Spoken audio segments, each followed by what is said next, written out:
Hey, Countdown City Geeks, we're back.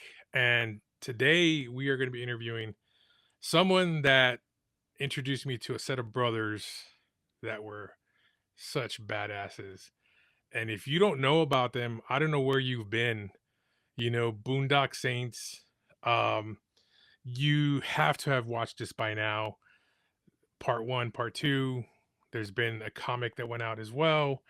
But now we've got a novel coming out by Troy Duffy, and it's volume one. It's a prequel to The Boys, and we're gonna get to sit down and talk with Troy about how he came up with this, and then what can we expect.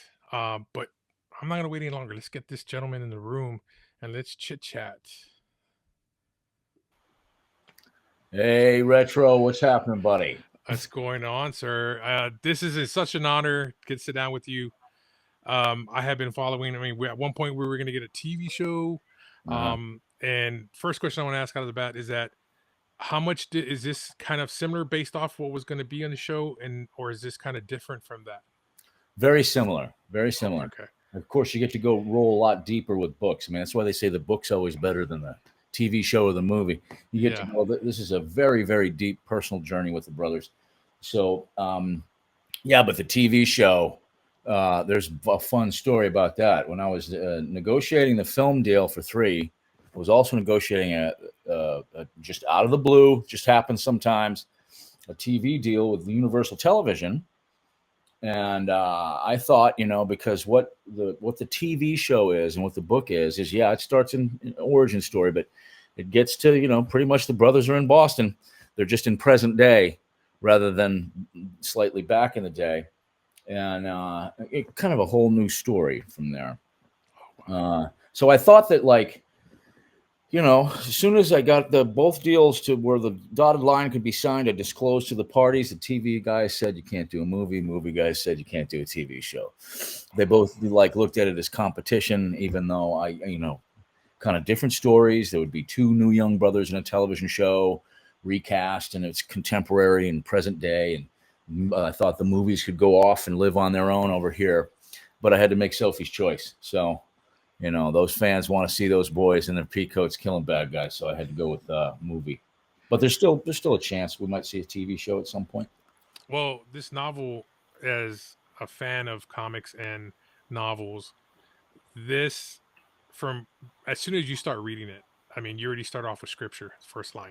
Yeah, yeah, Is yeah. I mean, it's I was gonna ask, like, is that something that you just already know, like, okay, I'm gonna use this verse to start it off, or how do you go about doing All right. that? Well, what I did was the Bible is one of the most sort of magical. These are words of power. You can tell your buddy, hey, look, you know, don't kill that guy. Don't kill anybody. Or you can say, thou shalt not, you know.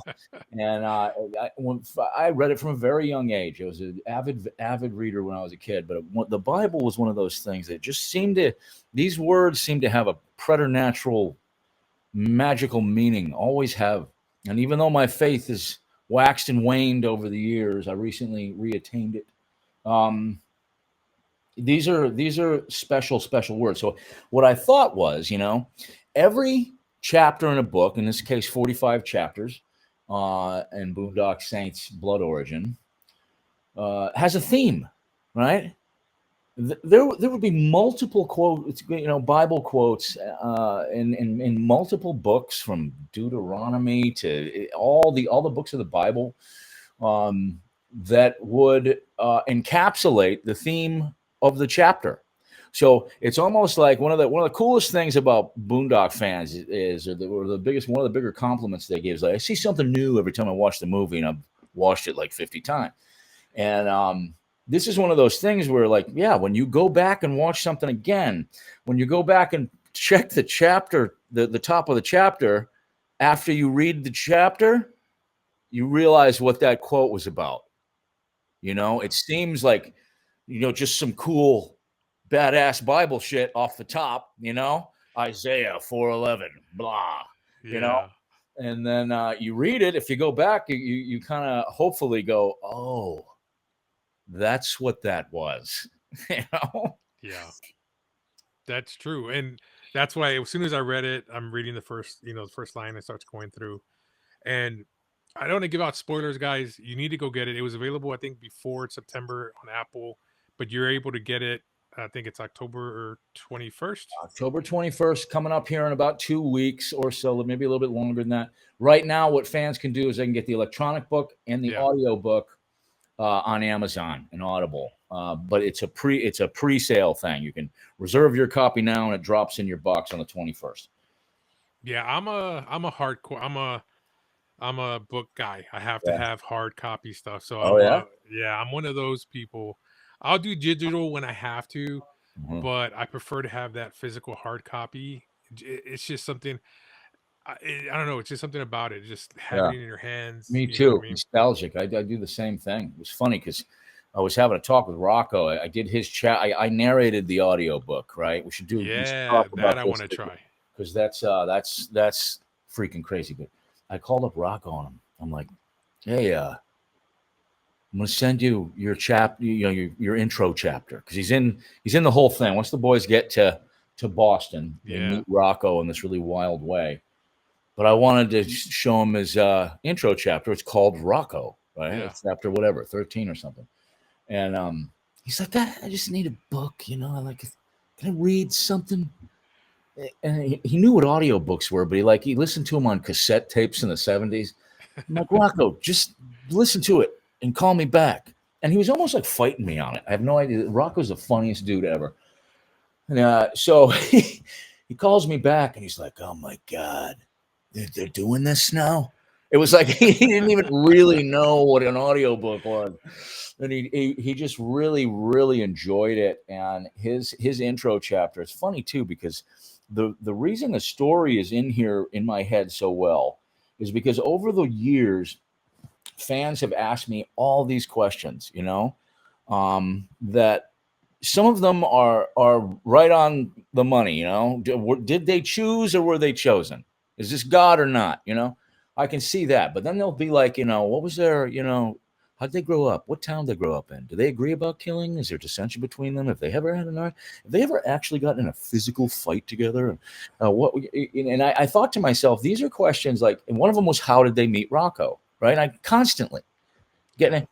And I remember thinking back to my, days watching films. I didn't come out of Rocky going, I wonder what his relationship was with his mother.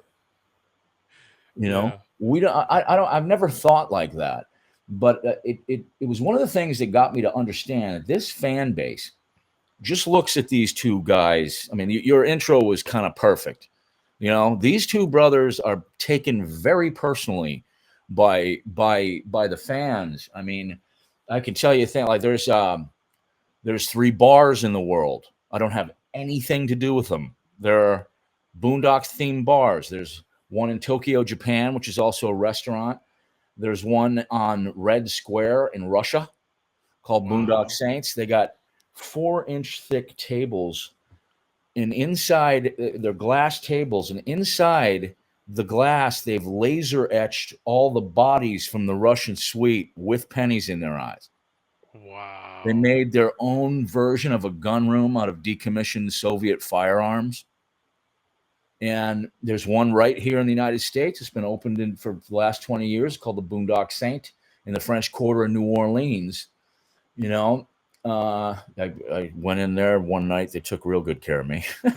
But they play the movies on revolving loop. They got their own merchandise and stuff. It's owned by 3 retired cops. So these wow. types of things don't really happen that I can, like, for instance, here, check this out. Hope this stupid camera doesn't follow me.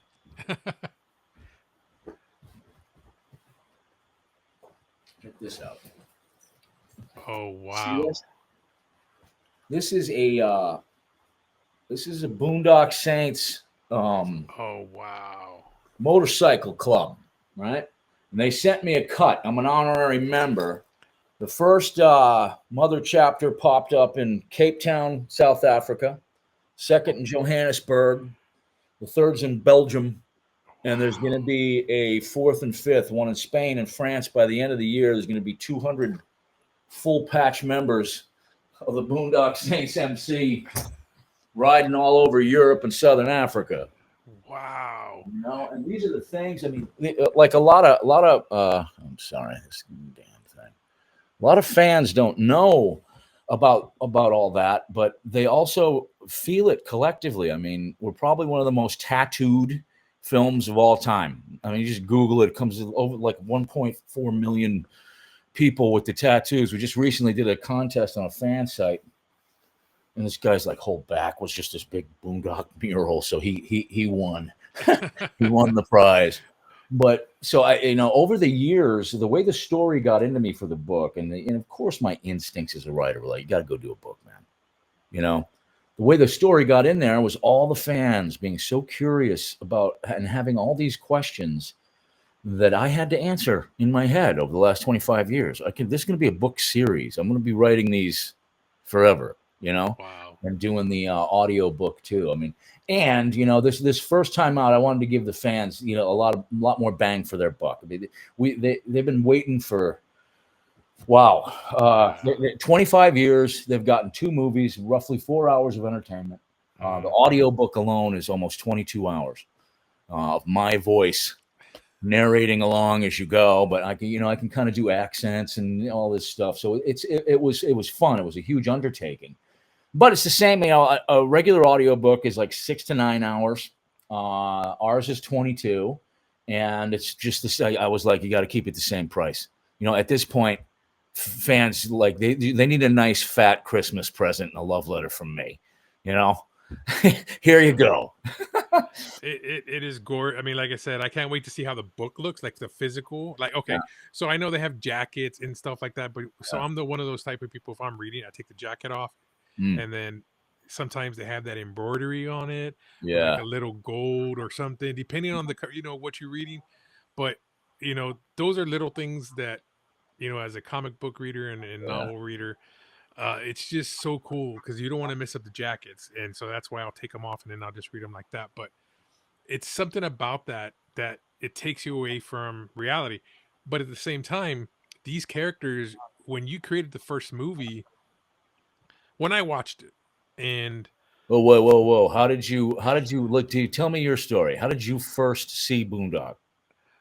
Blockbuster, Ah, just walking through one day. I was okay. So as growing up as a kid, Mm-hmm. it was always Fridays. We're going to go rent movies. We're gonna get candy, and then that's your weekend. You're gonna go and pick movies. Your mom allows you to pick maybe 2 to 3, depending. Yeah. And that was pretty much it. And that was pretty much I was a film nut and comic book TV. I just spent my time just absorbing stuff like that, like Kevin Smith and everything like that. And when I watched it, like when I first saw Clerks, it Mm-hmm. was just like this guy's in my head. And Yeah. then when I saw Boondocks, it just the action, the story, the premise. I mean, and I have 2 little. When I don't say little, they're not even little. I had 2 brothers that are twins, Mm-hmm. and and when Identical or fraternal?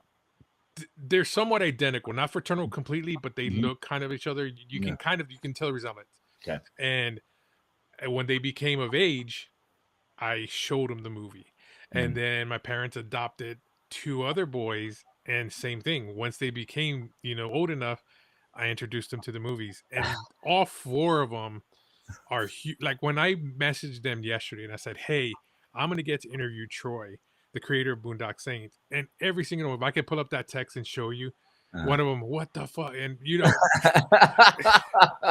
they were like, and I'm like, "Hey, do y'all have a question you want me to ask them?" And then boom, boom, boom, they just sending me questions. Hit me with a couple brother questions. Okay, let me pull it up real quick. But yeah, they were. It was ridiculous. I was like, they literally went nuts, and I was just kind of like, I was like, wow. But okay, first That's. one, Go ahead. they wanted to know. Well, one of my brothers wanted to know. He asked, uh, here it is. Where is it here? Okay. He says, "Why did Rico die?" That's one of Oh them. my God. All right. Well, it's amazing how he changed his name from Italian to Mexican. It's Rocco. Tell Rocco. him. There you go. Rocco. Why did he die? Yeah. Yeah. that's one of those things. This is something really bad has to happen towards the end to make the heroes just go, that's it. Okay, We okay, have yeah, to, okay. we have to do this now. And I figured, how could we hurt the audience the most, the viewer the most? And Yeah, that would be by taking out this beautiful guy. We just loved Rocco. And I remember yeah. this fun story. You can tell your brother this, but the day we shot Rocco's death scene on set, I look over in the corner, and there's the hair and wardrobe lady, and they're both like crying and kind of holding each other. And I'm like, cut and reset, and I go over. I'm like, what's going on? And they're like, nothing. It's fine. And I started to understand through talking to them. They were really emotional at having to watch Rocco die, you know, and they didn't like it at all. And I was like, okay, this works now, you know? Yeah. That's the thing about that when you get that emotion, because that shows you made them care for that character so much, and then to see him die, that really impacted them in the movie, and it did. I mean, for my little brother to ask that question, and the other one too, he asked, "What was the motivation for the movie?" Like, you know, I know a lot of people say, when you were working on, you were doing it in between while you were doing being a bouncer at the bar, you're writing, kind of doing both and learning how to do it. But I mean, you are like Cinderella when it comes when it comes to that. I mean, because I've always wanted to do stuff. I mean, this podcast stuff I've wanted to do, but for you to be able to write your first screenplay Yeah. and for people to fall in love with it that quick, and for I mean, because that's the thing, like, yeah, they got stuff in the stores, like, scripts for idiots and stuff like that, and I've bought in one of those trying to write a script. Hmm. But even reading this stuff, I'm like, man, but how? Like, it's just, how did you pick it up? I mean, was it just a passion? Like, I need to do this. I need to write this stuff down. Well, yeah, man, Retro was just always an avid reader. And I was lucky enough to have a father who was a Harvard English Lit graduate, and he just pounded it Wow. into me, right? Made me understand what good writing was as opposed to great writing, as opposed to brilliant writing, right? So I just kind of knew it. And when I decided to write a script, it's not really luck. If your mom and dad tell you how great you are, that's one thing. But when strangers that don't like it, that moved me. The art you do moved me.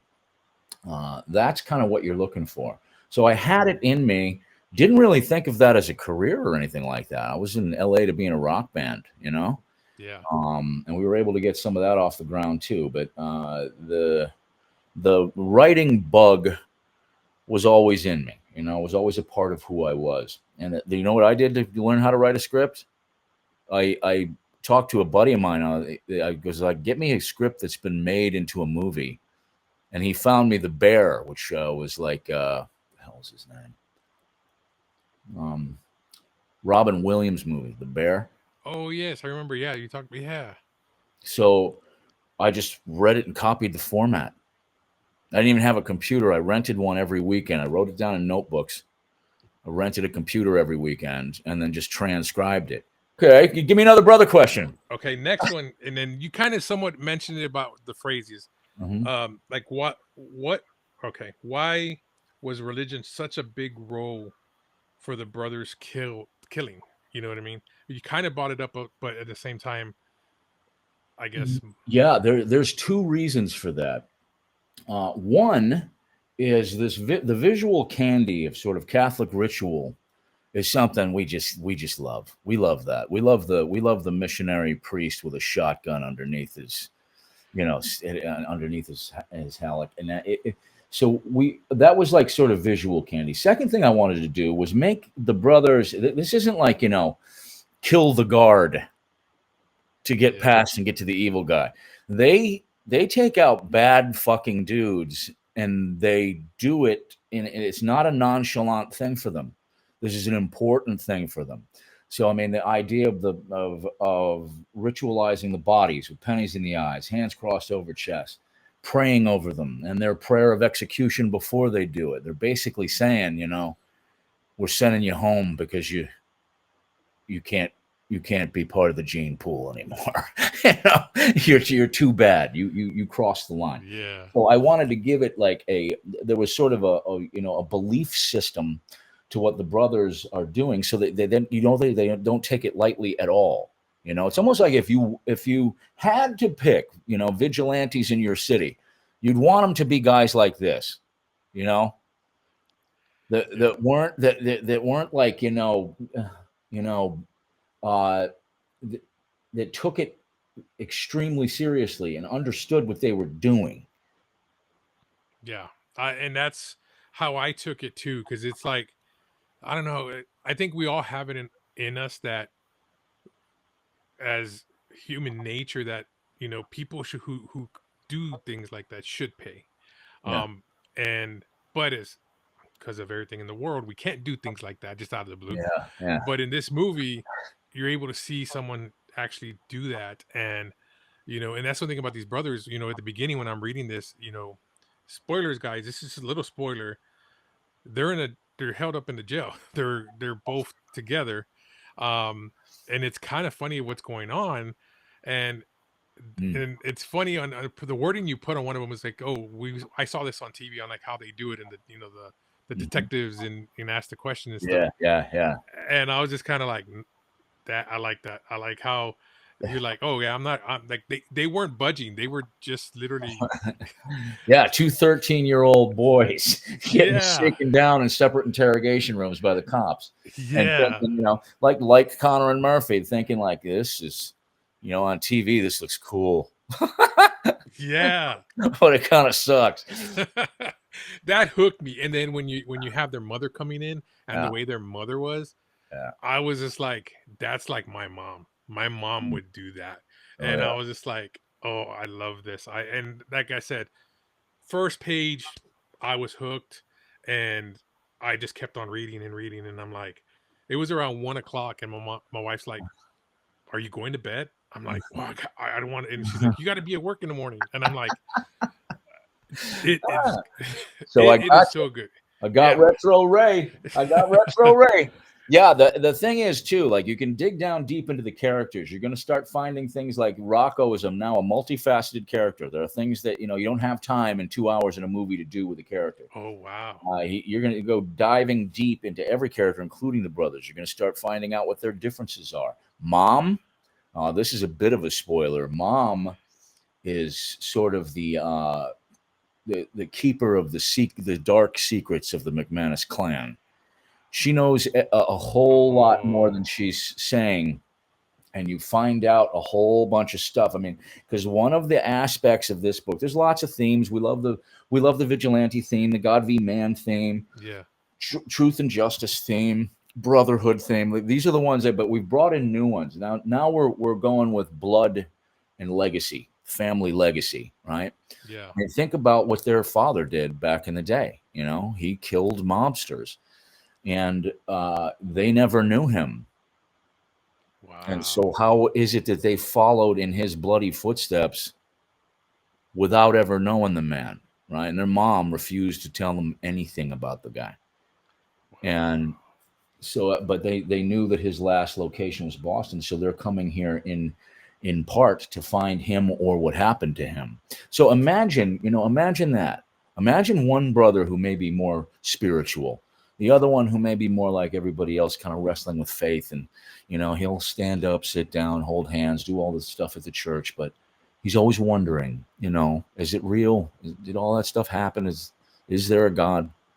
Imagine two Wow. brothers, and then something like that happens. They suddenly find out that this dark thing that they're doing, their dad did it, and he's alive and in jail. That would make the spiritual brother go, "Okay, you think that's a coincidence?" And the other guy suddenly go, "Hey, man, it was a violent city. He was an illegal immigrant just like us. You know, it's possible." So we always kind of keep that in Boondock. What I'm trying to do, especially in the book series, is give the two factions of fans all the ammo in the world, because there's one faction that I call the regulars. Just love the story. These are just badass Irish vigilantes that were meant to do this, going by their own moral code. Then the believers. Nope, it's God.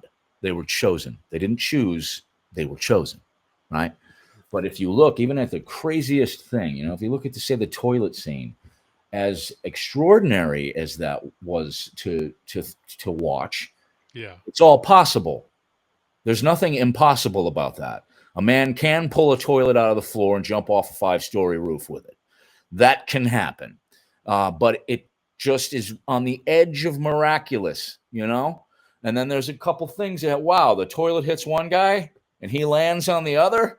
It starts pushing the bounds, but it's all possible. So as far as I can push those without going over the line, I almost picture like those two factions at the water cooler in the office the next day, arguing about whether it's God or man. You know, I arguing love about this. arguing about whether Connor and Murphy are choose or they're chosen. When you start bringing in things like family bloodline, when you start suggesting, I mean, are these guys somehow in the bloodline from the Archangel Gabriel to now? Have the MacManuses been chosen? Because when I start revealing the history here with mom and dad, you know, Oh it's man. gonna start getting like, whoa, what the fuck is going on here? So that's a beautiful thing to be able to play with in the story. Beautiful places to be able to go, and Wow.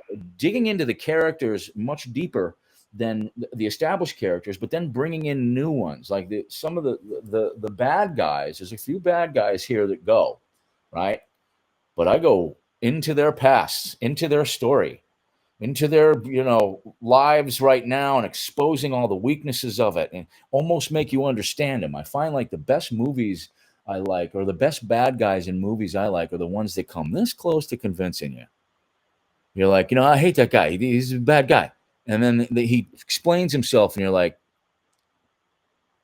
he's kind of Yeah. got a point. So I wanted it to be I wanted it to be like where the candy of the book is we get to show how Connor and Murphy choose targets, like how they, first of all, we get to see this wrecking ball of drama that smashes into their lives out of nowhere at the worst possible time. I mean, they're illegals. They've been here, working jobs, trying to make money, sending money home. They're hanging by their fingernails, financially, working every day, and then boom, this thing happens that throws their lives into a tailspin, and we start to see how they get their feet set on the path to vigilantism, how they get sucked into the shadowy world of it, the dark world of vigilantism. And it's almost like, all right, we're doing this one thing, we're doing this one time, and that's it. When we're talking about it, it didn't freaking happen, and we're done after this, and then it happens again. They keep getting pushed further and further, right?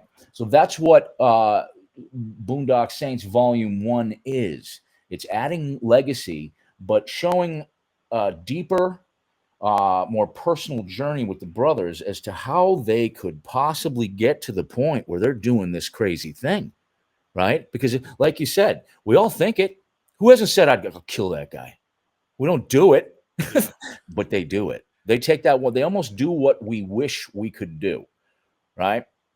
So that's a whole minefield. That's a spiritual minefield, a physical minefield, a financial minefield, an emotional minefield. There's a lot going on with that. I mean, just ask yourself this simple question: even if a guy deserved it, you're at a bar one night, something goes nuts, you hit a guy, his head hits the corner of the thing. Even if he deserved it, how would you feel after taking a man's life? Yeah, that's the question that, makes you think. And then that's the thing too, like it kind of, so this is my theory of it, because it kind of reminds me like Dexter. Dexter knows he's doing good because Mhm, he's killing off these bad people because of what they've done, and they've got away with it through crime. They went through the system, but they got away.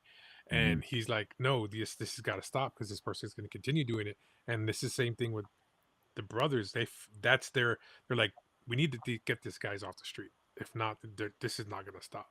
Yeah, but the cool thing about Dexter is actually the opposite of what the cool thing is about the brothers. He's a serial killer. He has no conscience whatsoever. Yeah. He slaughters them without a single thought or regret or any remorse.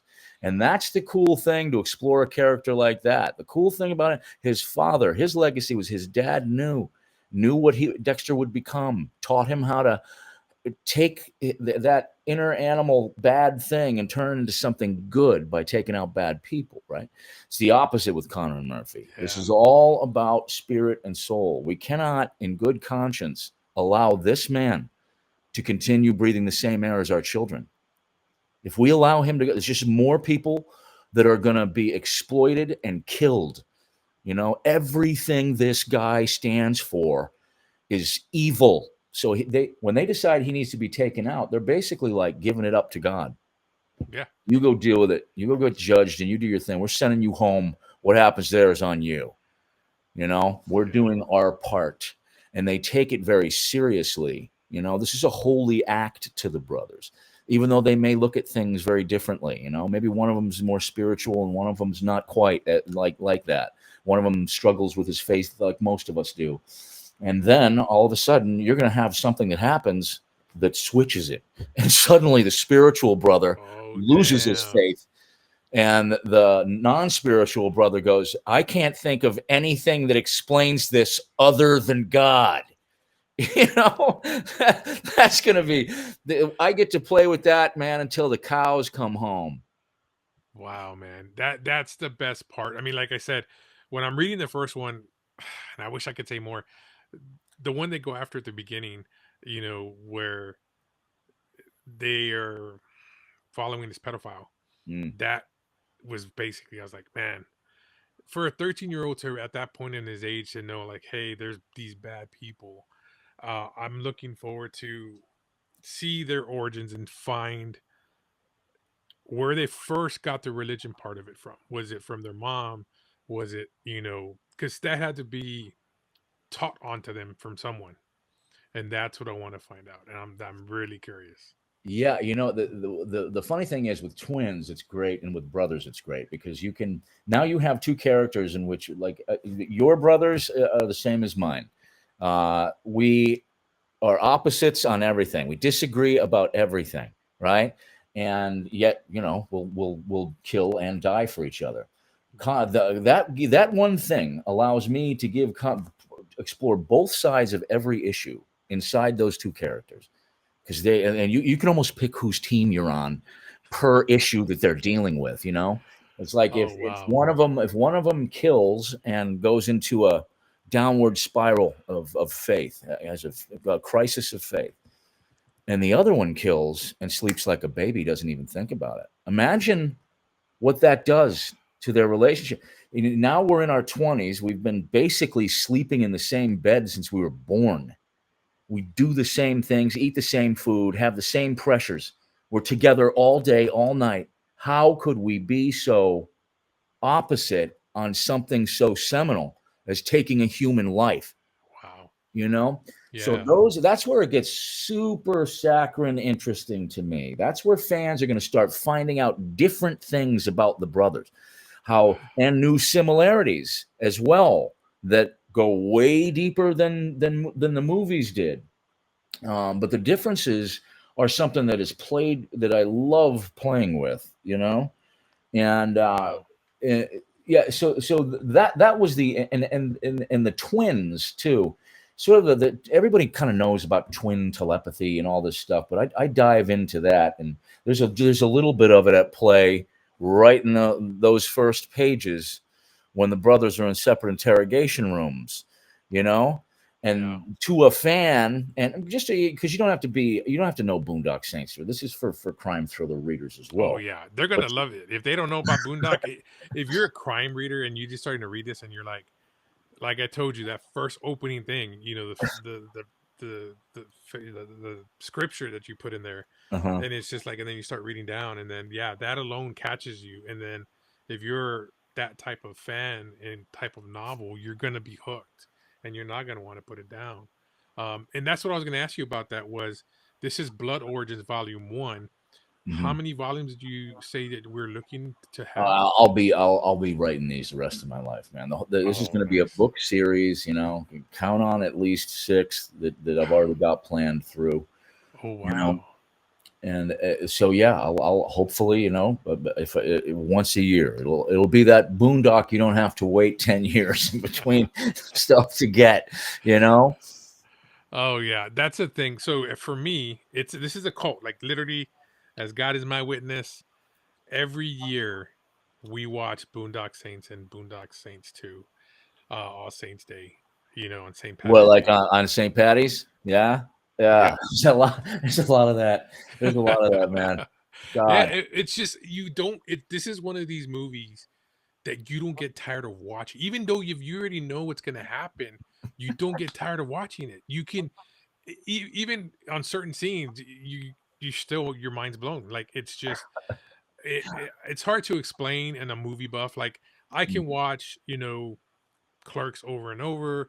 I Yep. can watch Boondock Saints, like Superman 78. I can watch that I don't know how many times. Goodfellas. Yeah, these are Mm. movies that or you've mentioned it before in other interviews.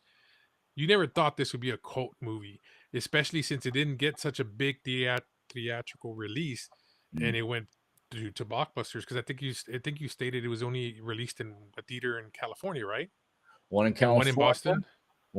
yeah, Waltham, Mass. And the strange thing, not too many people know about this, but that theater in Waltham was a college town, and they did extremely well. Like it spread like wildfire on campus, and suddenly they're having packed screenings all day. But they only got they only had it for like 5 weeks, and they almost they refused to give back the print because that was back when they had to show the film reels, right? Yeah. They refused to give back the print, and Blockbuster they were going to infringe on Blockbuster's rental window, so they had to threaten to sue them if they didn't they didn't stop showing the movie because it was making them a lot of money in that one theater.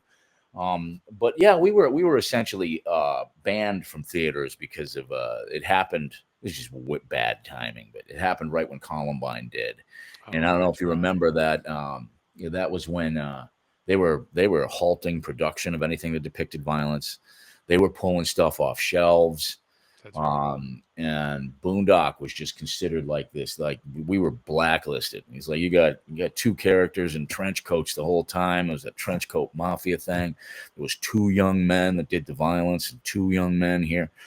So we had a bunch of strikes against us. I remember the night we found this out, we were having these screenings. What you do is you make your independent film, you go down to the studio lots like Paramount and Fox, and you have they give you their auditorium and their movie theater, and all the buyers come down, all the employees come down, and you're looking at about 400, 500. We had huge audiences. Nobody was leaving almost because in a lot of these, like these people work there, so they got to leave. But this time they were like, no. We were having these extremely successful screenings, and one buyer just came up to us and looked. I'm sorry, it deserves to be everywhere. It's been blacklisted. You're never going to get this out. So we were all crying into our beers, but it was Billy Conley. It was Billy Conley. He's like, "Don't worry, dear boy." He goes, "It's rock and roll. The kids will find it." And he was right, but it was also one of the reasons they did initially, dude, was because uh, a guy that ended up being a very very close friend of mine, Dean Wilson, was a CFO of Blockbuster. I arranged a private screening for him at Photochem, Oh, wow. and he comes out and he's excited and pissed at the same time. He was like happy angry, dude. He was like, "That is one of the best independent." He was going nuts, right? And he's like, "I cannot believe what happened to you." He goes, "Here's what we're going to do. We're going to give you what's called a Blockbuster exclusive." Now, you know that when they released, if you were a Blockbuster renter kid at this, every time they released an independent film, it'd be 2 copies per store, right? A Blockbuster exclusive was 60 to 120 a store. They released it like it was a big movie that you just happened to miss in theaters or something, right? So kids were going to their Blockbuster and seeing a whole wall of Boondock, and I go, "What the hell's this?" And then they were watching it, and that's when it became their highest grossing straight to video in their in Blockbuster history up to that point. and they did celebrations. And Dean would call me. He's like, "Oh my God, you would not believe it. Their sell through, like all the this was right during the transition from VHS to DVD. All those VHSs, man, sold out. It's called video sell through, just gone. Like as soon as the rental window ended and they couldn't put it up anymore, they sold their inventory, all these used tapes, and they just sucked up in a day.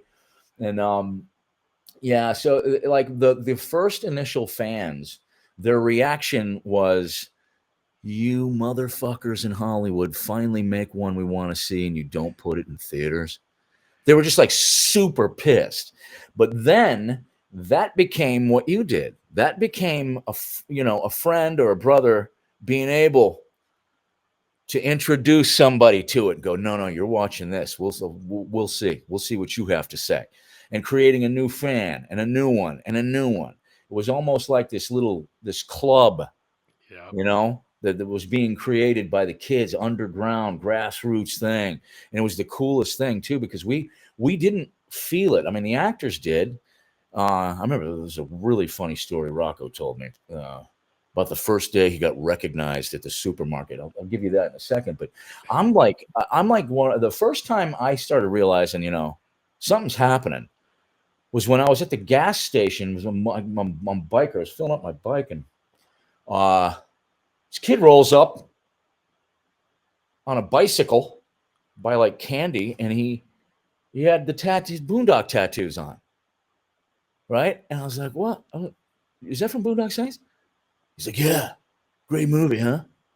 Yeah, pretty good, right? And then I'm hearing guys like in bars recite my lines when they're drinking. Have no idea that I'm the guy sitting right there. Saying the prayer simultaneously. We all kind of knew that something was off, and we couldn't really put our fingers on it. So Rocco calls me one day, and he's like, "Duff, you're never gonna believe this." And I'm like, "What?" And I'm thinking something bad happened. He goes, "I got recognized for the first time." I go, "Oh, tell me." And he's like, "I was buying broccoli at the supermarket." He's at a Ralph's buying broccoli. And these two kids come over, just vibrating. And they come up to me and they go, "You're Rocco." And I went, "Yeah." And he goes, then there was the most uncomfortable silence of all fucking time. Like he did not know what to say, dude. No experience, in being recognized. And he's just holding this head of broccoli. And he's like, "I'm going to remember this broccoli for the rest of my life." So and there was like, and then the boys would call me and they were like, Flannery had to go, like he went and did a movie, another small movie, I believe in South Africa, some foreign country, and they mobbed his trailer and flipped it over with him in it.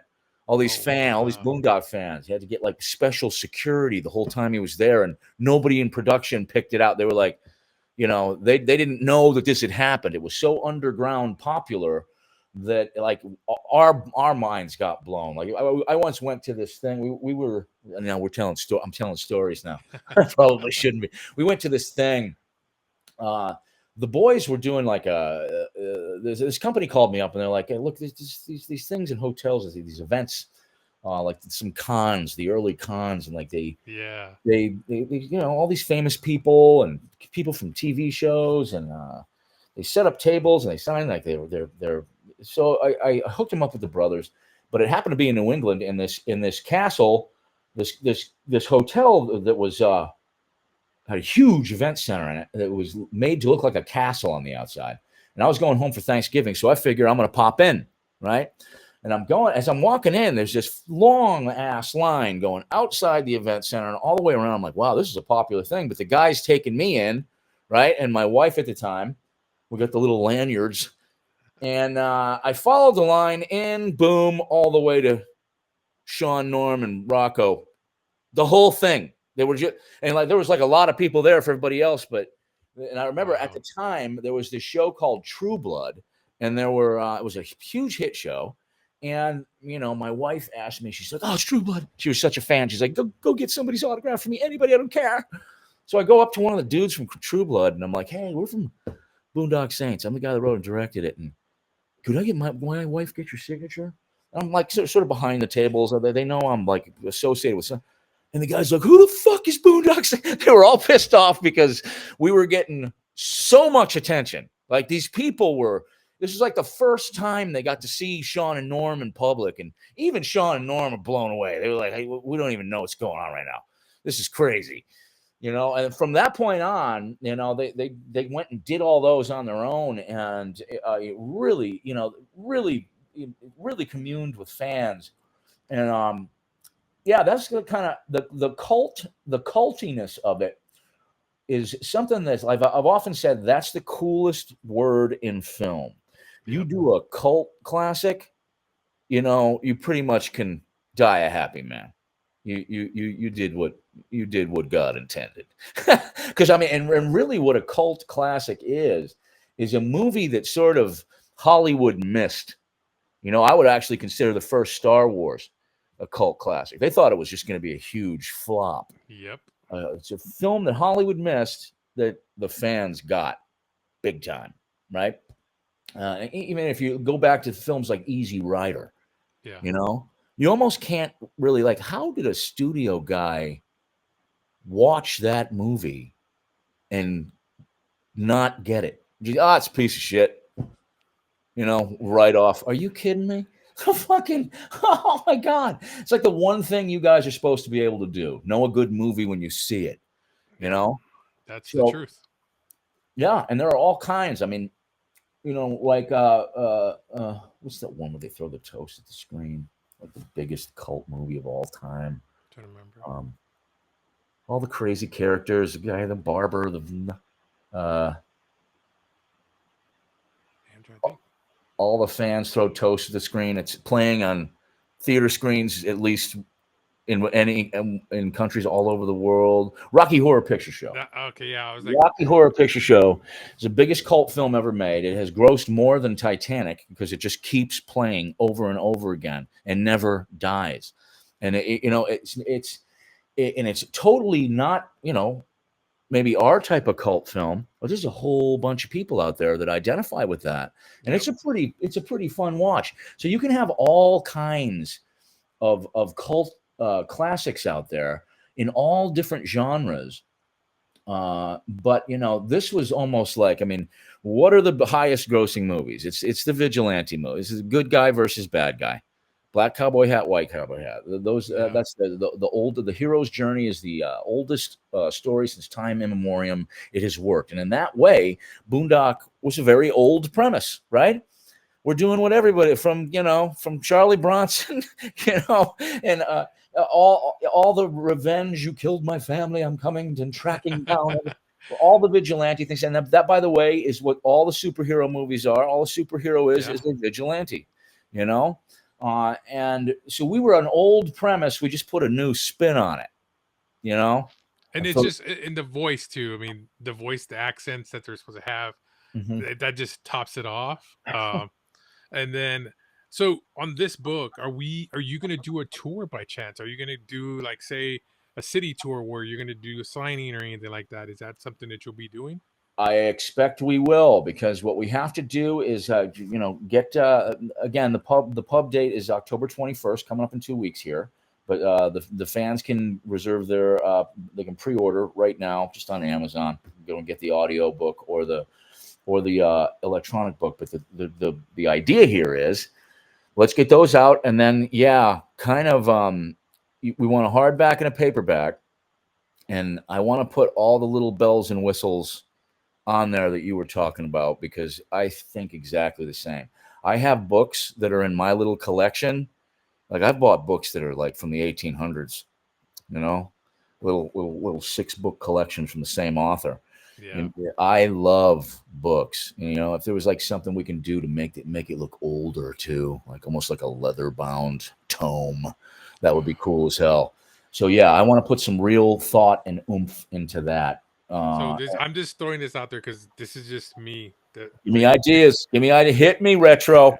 The geeky stuff, man. You know how the Bibles look and have that gold feel on the outside, that where Hmm. you see the pages, it I looks love that. gold looking. Yeah. And then yeah, that and then like you said, older looking cover, Hmm. dude, that'd be sick because it'll Yeah. look like a Bible kind of, but Yeah, almost yeah, like a vintage aged thing.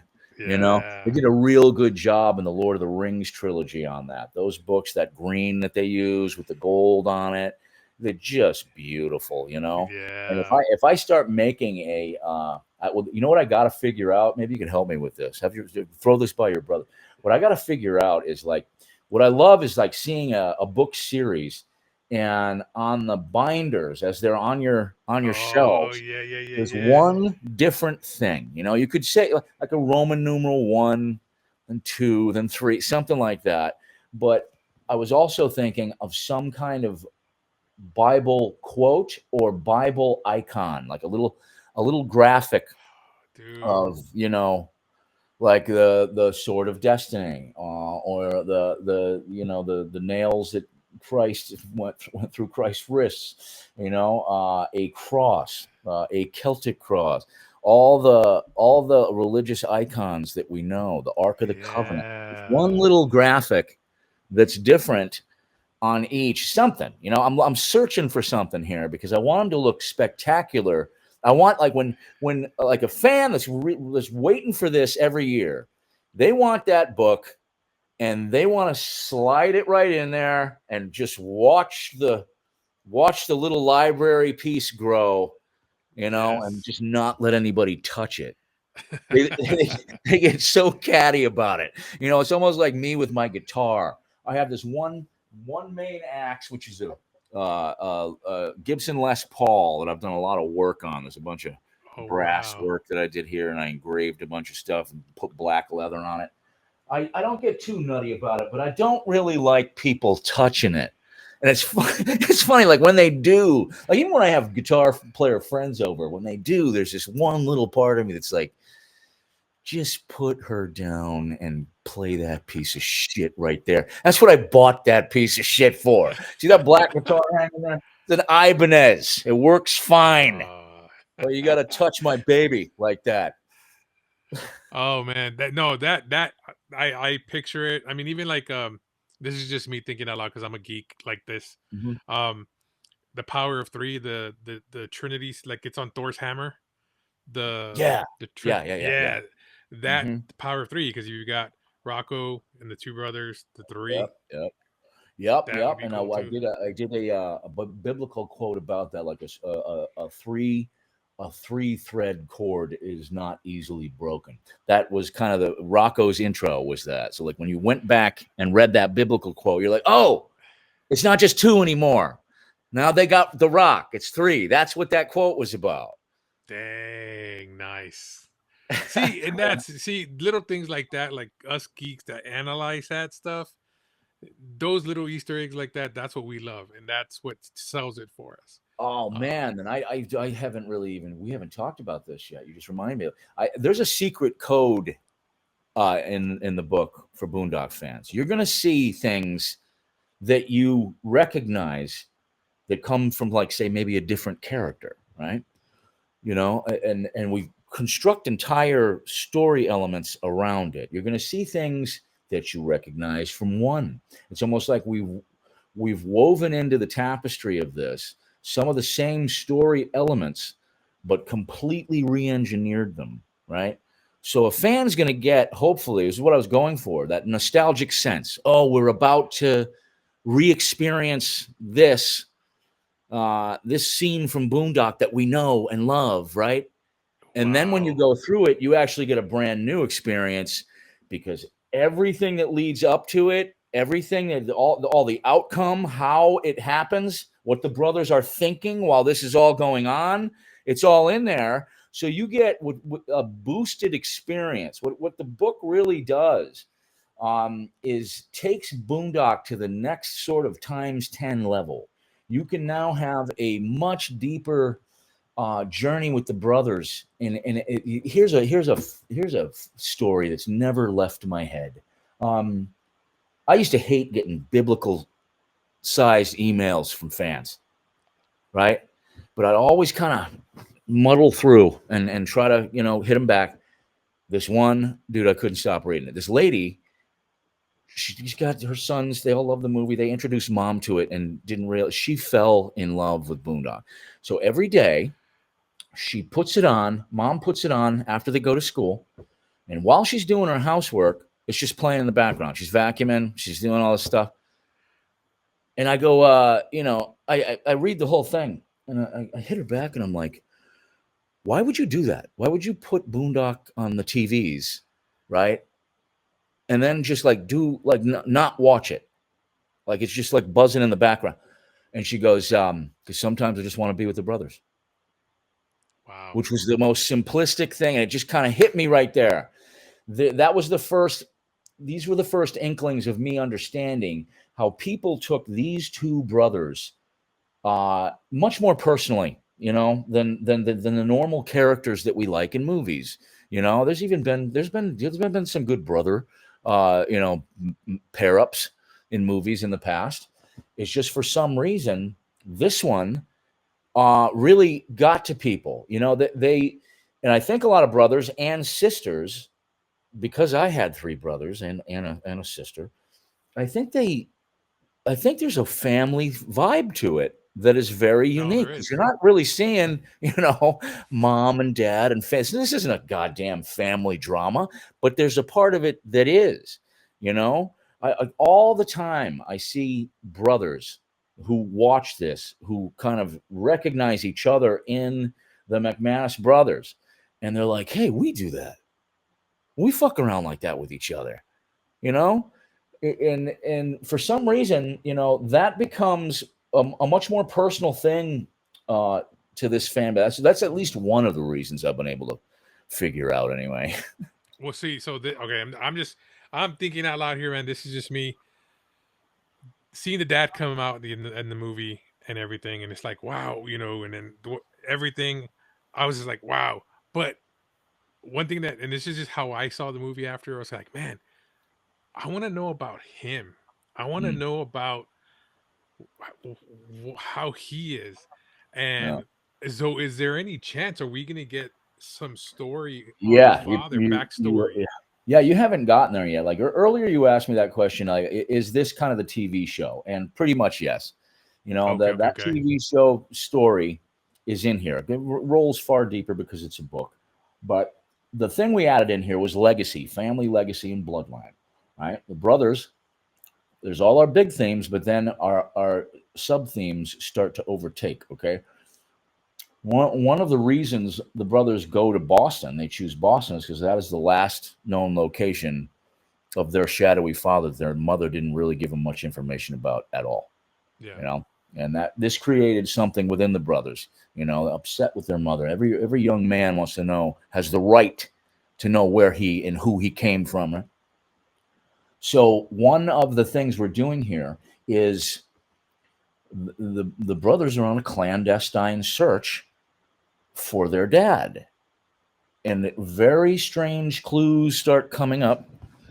And this is one of the reasons that this is one of the just the beautiful things we can do. I mean, imagine like my vision on a TV show would be as the brothers are searching for their dad, right? Imagine them going into a pizza parlor in present day, and then whoosh through cinematic film magic, you make it morph to what it was back in the day, the same building, right? And it was a betting parlor, right? It was a Yeah, betting yeah, parlor, yeah. and their dad walks in and does something great and terrible, and then Connor and Murphy are walking out with their slices, and they don't even realize that they're following in the footsteps of their own dad, and we're getting his story, right? And there's like all kinds of fun things you can do with that, and this will be in like future. I'll just give you a way pre-spoil. This will probably be in the next the volume 2, but the brothers came here to establish a construction company back in Ireland. They're jacks of all working class trades, but they know how to build. They're excellent stonemason, very talented carpenters, and we're going to start getting more into that. We definitely touch on it in this one. And their construction sites are going to be everything from delivery systems of bad people and corrupt people to but like just picture this. They can Like if their dad performed a legendary hit at one point, right?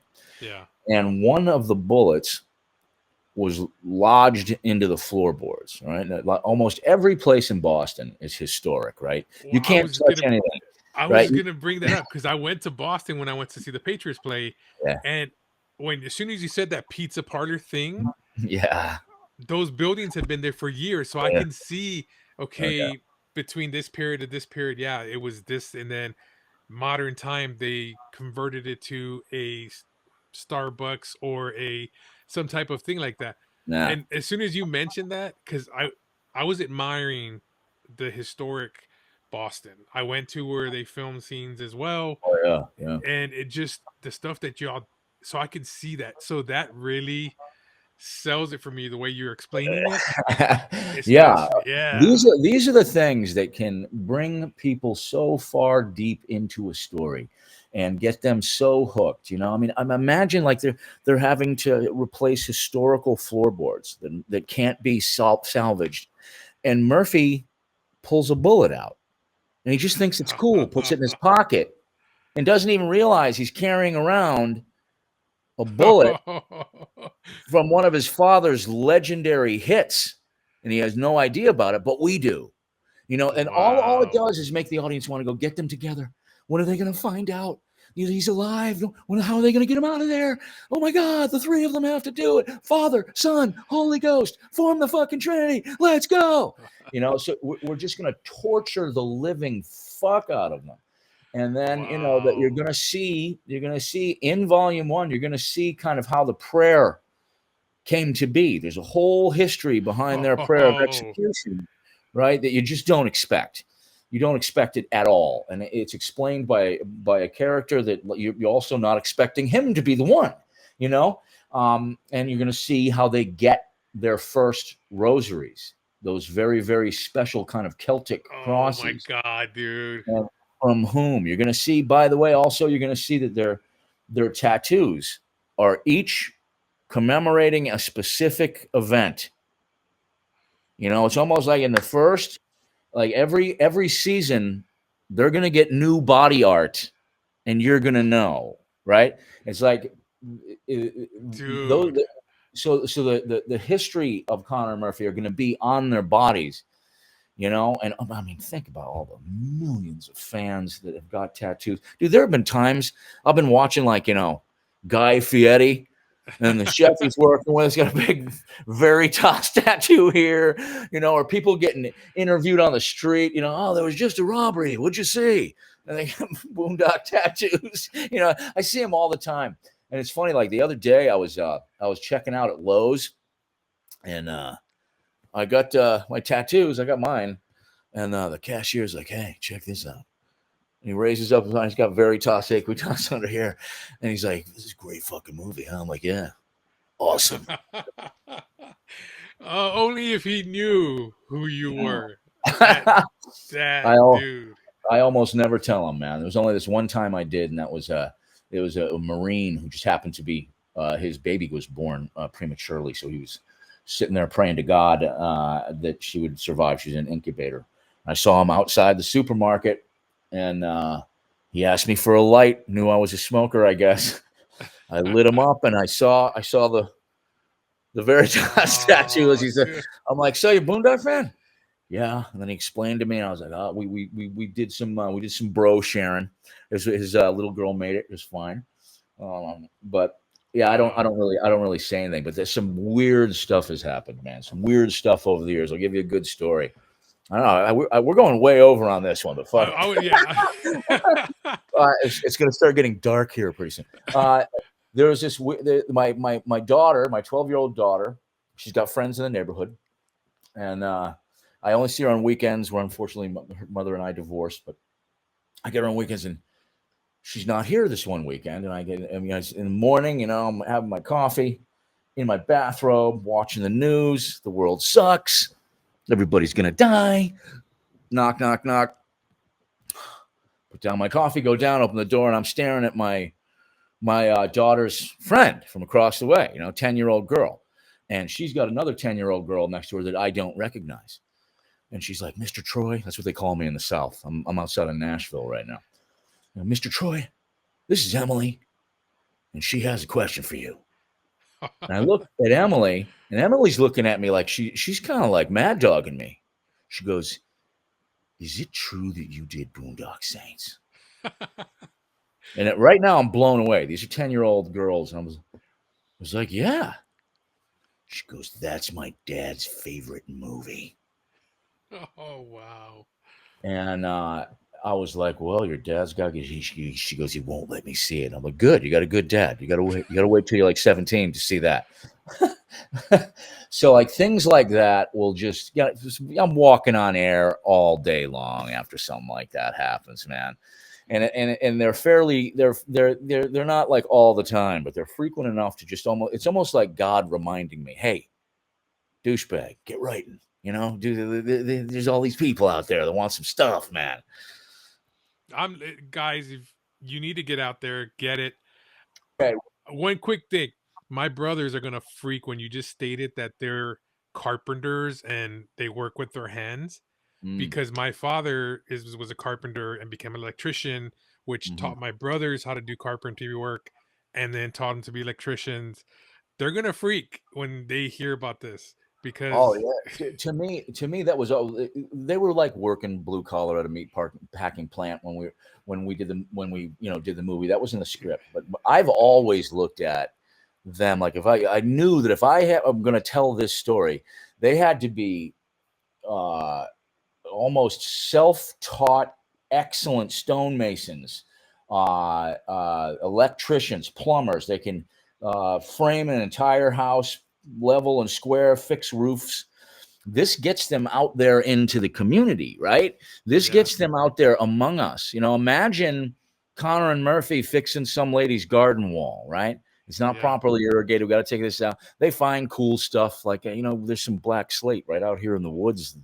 It's just like sitting there. So some people pay shitloads we can make her a nice black topper for this garden wall. And they see her husband abuse her through the windows as they're finishing up. What do you think they're going to do?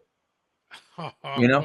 So Oh, it can be these times where, because I look at it like this, they're not always killing somebody. yeah, Sometimes all yeah. they got to do is correct a motherfucker. Not everybody needs to die. They just need to be hurt Wow. bad enough to really think about what they did. So there's going to be a lot of satisfying stuff like that in there too for you. It's almost like if a fan takes everything they love about Boondock, the one-liners, the funny Yeah, stuff, the crazy action, the brother banter, it's all just next level stuff in the book, and especially the audio book. I can't wait to see what you have to hear about that. It's so fresh that I've only gotten two friends, to listen to the whole thing. It's 22 hours.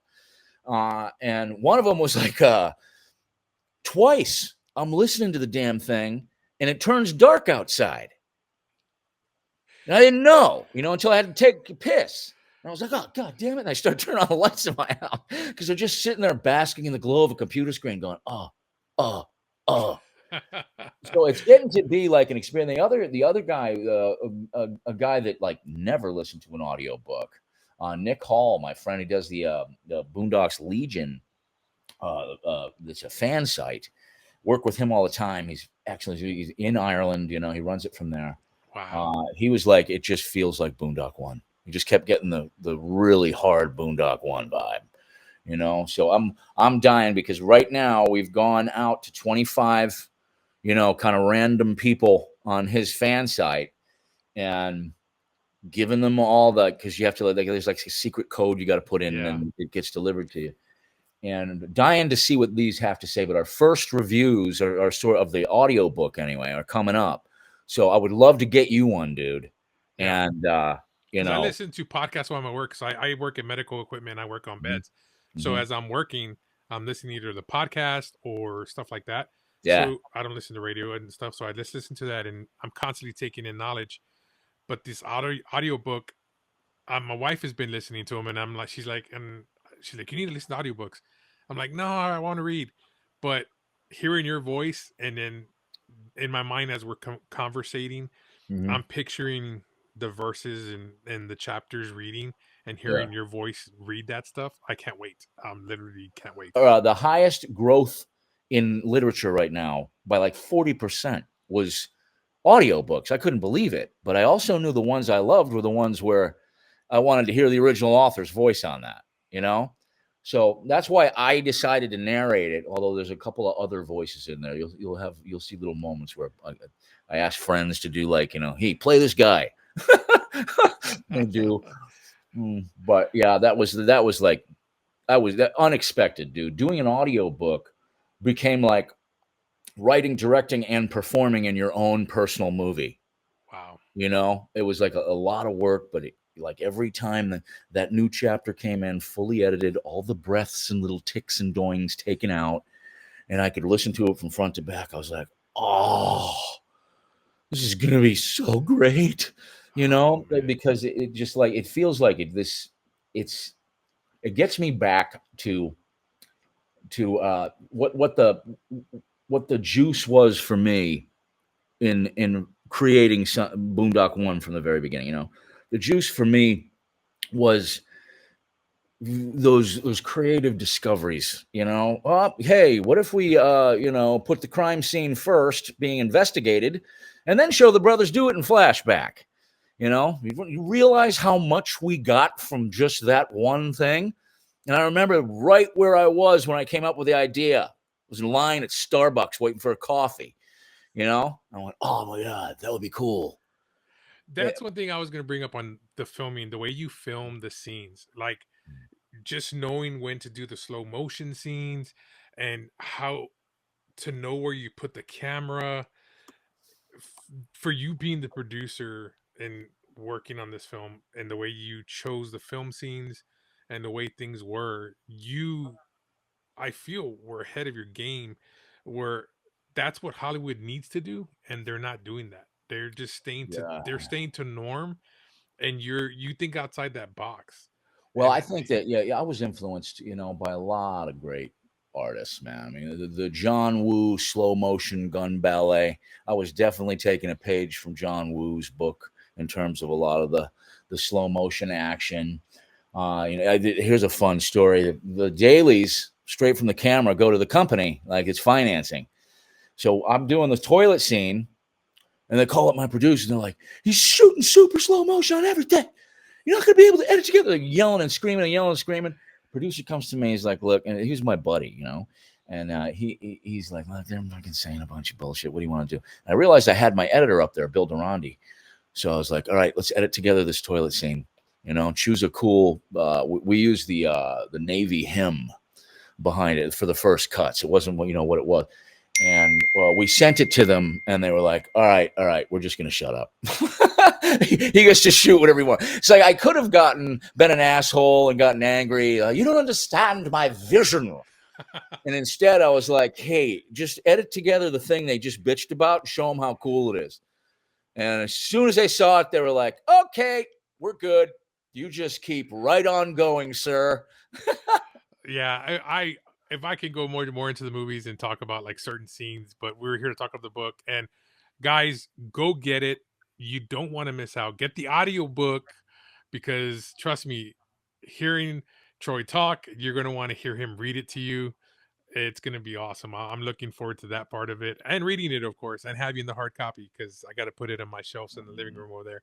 Um, but yes, Troy, I'm not going to take any more of your time. We have really gone over what we were supposed to be. Oh Oh man, man, retro. I'm not gonna forget. Let's exchange personal info, and I'll get you that audiobook, man. sweet. Dying to hear what you have to say about it. Because picking up, it's funny how I always forget to mention, the Bible verses. Like it's like chapter 14. When we show the title of the chapter, and then there's a Bible verse. And I'm sure people are going to be like, what the hell is this?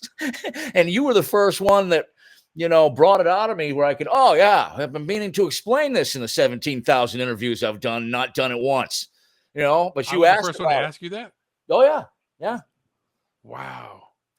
Well, that's just me. I analyze the craziest thing in movies and in books, Uh-huh. and I feel it's a crazy little nick, but people like it because they freak out because they're like, "How did you catch that?" Like that's Mm, kind of what I was trying to get. yeah. But yeah, I think it's my ADHD that uh, but hey, it's worth it. It's paying off. I'm getting great interviews like you who Mm, I got to interview Kevin Smith, was never in my bingo card. Getting to interview was never in my bingo card. And these are two iconic things that I can say, hey, hey two man, directors and writers I got to interview. those Countdown, go follow. I heard that he started doing Instagram. Is that correct? who? Yep. Me? Oh yeah. Yeah, the official Boondock Saints on Instagram, Facebook, and TikTok. I think X as well. And then we're gonna start up a little podcast type thing. We've already done a few episodes. It's Nice. called Boondoctor Podcast. It's on YouTube. Find it pretty easily. But Sweet. yeah, we're gonna start coming out with we're gonna be clipping up all these interviews and podcast things and trying to get fans' early opinions on this before our drop date on October 21st. But God help me, God willing. I want to give Boondock fans have waited a long time, and really all they want is more Boondock. And now we just dropped a metric ton of Boondock bricks on their heads. Yes. Big So time. we'll see. Was sweet. Countdown. Thanks again. Follow us for some more cool, great interviews.